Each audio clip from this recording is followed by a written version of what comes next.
살이 찌고 이제 붓고 하는 것들은 소금 때문이 아니라 소금 때문이 아니라 내가 대사가 잘 안 되는 거죠. 네, 순환이 잘 안 되고, 그래서 막혀있고 독소가 많이 있는 곳, 순환이 잘 안 되는 곳이 붓습니다. 얼굴이 붓는 분들은 뭐죠?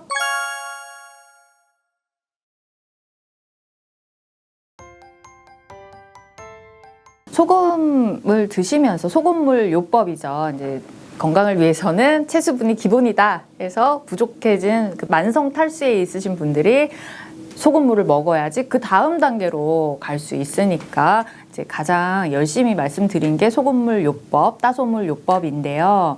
소금물을 드시고 나서 제일 많이 호소하시는 게 두 가지예요. 사실은 크게 봤을 때 두 가지인데, 하나는 혈압 문제고, 고혈압이 있으신 분들이 혈압이 올라가는 거에 대한 걱정이고, 두 번째가 붓는 거예요. 붓는 거. 부종이 있으신 분들이 수분이 몸에 들어오니까 부어요. 근데 옛날부터 우리가 밤에 라면을 먹으면 이제 다음날 부으니까 밤에 라면 먹으면 안 된다, 밤에 야식 먹으면 안 된다, 이런 이야기가 있는데 누구나 다 붓지는 않거든요. 똑같이 라면을 먹고 자도 아침에 일어났을 때 누구는 붓고 누구는 안 부어요. 소금물도 마찬가지예요. 누구는 붓고 누구는 안 붓습니다. 그러면 붓는 사람이 정상일까요? 안 붓는 사람이 정상일까요? 네, 원래 안 붓는 게 정상이에요. 소금을 먹는다는 거는 우리 몸에 삼투압 작용을 하면서 수분을 끌어당긴다는 뜻이죠. 그래서 소금만 먹으면 목이 말라서 이제 물을 찾게 돼요. 그래서 우리는 소금물로 물과 함께 먹는 거예요. 소금물을 드셨을 때 소금하고 물이 같이 들어오니까 몸에서 흡수가 되잖아요. 흡수가 돼서 체수분이 되고 또 혈액 안으로 들어가서 피가 되고 이렇게 몸에서 사용이 되는데요. 그렇게 흡수가 된 물이 몸에서 작용을 해서 독소를 가지고 또 몸 밖으로 나가야 됩니다. 그리고 수분이 들어와서 피가 돼서 몸을 돌거나 아니면 그 간질액이라고 하는 체수분이 돼서 몸의 곳곳으로 가서 세포가 잘 생장할 수 있도록, 활동할 수 있도록 몸 곳곳에 수분이 전달이 돼야 돼요. 그리고 수분은 또 세포 안에 있는 세포 내수분과 세포 밖에 있는 간질액, 이렇게 또 나뉘어져요.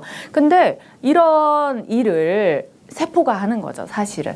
물을 어디로 보낼지, 세포 안으로 이제 흡수하는 작용, 혈액 안으로 흡수하는 작용, 이런 것들이 우리가 먹은 영양 성분에 있는 각종 미네랄들을 통해서 물질 대사를 합니다. 플러스, 마이너스, 이 전자 형태로 모든 영양이 다 쪼개져 가지고 플러스는 마이너스를 끌어당기고 플러스와 플러스는 밀어내고, 이런 작용들을 통해서 세포 안에서 혈액 안으로, 혈액 안에서 또 간질액으로 이렇게 물질들이 계속 움직여요. 근데 물도 마찬가지, H2O잖아요. 그래서 물도 마찬가지로 우리 몸 안에서 필요한 곳으로 보내지고 하는 작용들을 다 해야 되는데, 대사에 문제가 있으면, 물질 대사에 문제가 있으면 수분이 어느 장소에 갇혀 있게 되는 거예요. 근데 되게 그냥 쉽게 말하면 순환이 안 되는 겁니다. 순환이 안 되는 곳에 수분이 갇혀서 빠져나가지 못하게 되는 거죠. 그리고 우리 몸에는 이제 독소라는 아이들이 저장돼 있어요. 얘네는 원래 하룻밤 사이에 청소가 돼서 몸 밖으로 나가져야 되는 애들이에요. 소변으로, 대변으로 나가야 되는 애들인데, 내보내는 역할을 미네랄들이 한다고 했잖아요.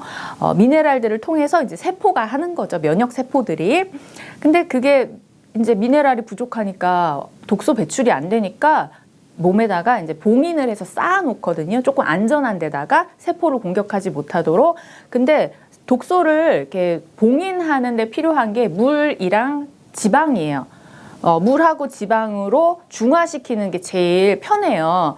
그래서 살이 찌신 분들이 다 독소가 많은 분들이에요.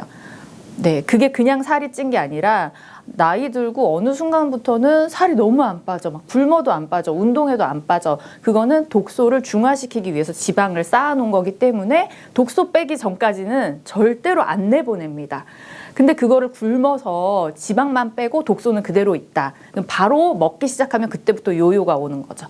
진짜 물만 먹어도 살이 찌는 게 독소를 중화시키는 게 지방하고 물이라고 얘기했죠. 물만 먹어도 그냥 독소 주변에다 다 이걸 쌓아 놓는 거예요. 그게 다 부종이 되는 거고. 그래서 살이 찌고 이제 붓고 하는 것들은 소금 때문이 아니라 소금 때문이 아니라 내가 대사가 잘 안 되는 거죠.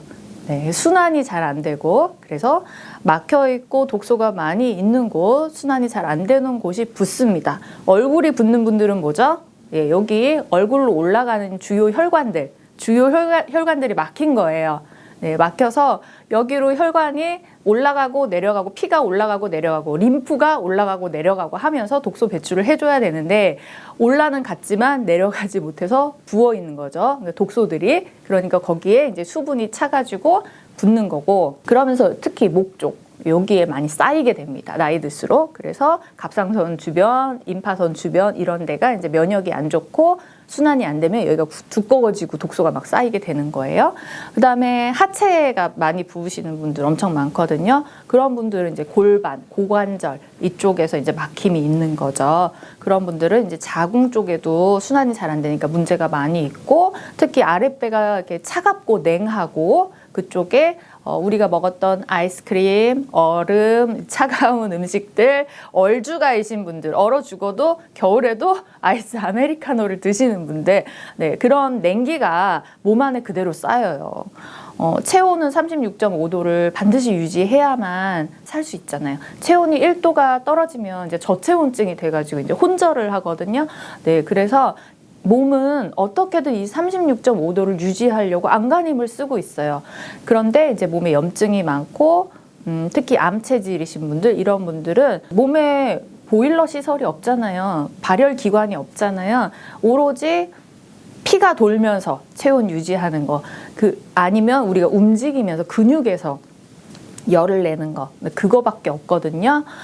아니면 뭐 소화기관 같은 게 이렇게 움직일 때 조금 열 나는 거, 그거밖에 없는데, 혈류량 부족해서 피도 잘 안 돌아.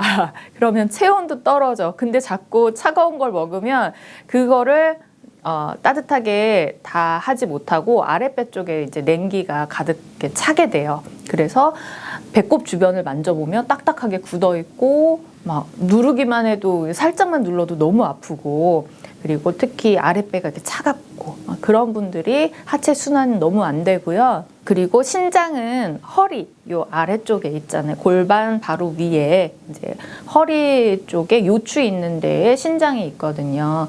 그래서 신장 기능이 안 좋으신 분들도 전체적인 수분 대사가 잘 안 돼서 전신 부종도 있지만, 특히나 하체 부종이 심하신 분들은 이제 신장 기능이 조금 뭐 병원에서 나올 정도로 안 좋으면 이제 걸어 다니기도 힘들고요. 누워 계셔야 되고요.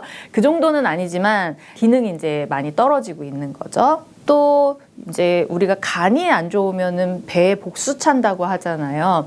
그래서 간도 엄청나게 많은 역할을 우리 몸에서 하고 있고, 이제 우리 몸이 1000냥이면 간이 900냥이라고 하잖아요. 간이 정말 많은 해독과 엄청나게 많은 일을 하는데, 순환이 안 좋고 이렇게 되면은 복부부터 해서 요 흉부 요쪽이 붓는다.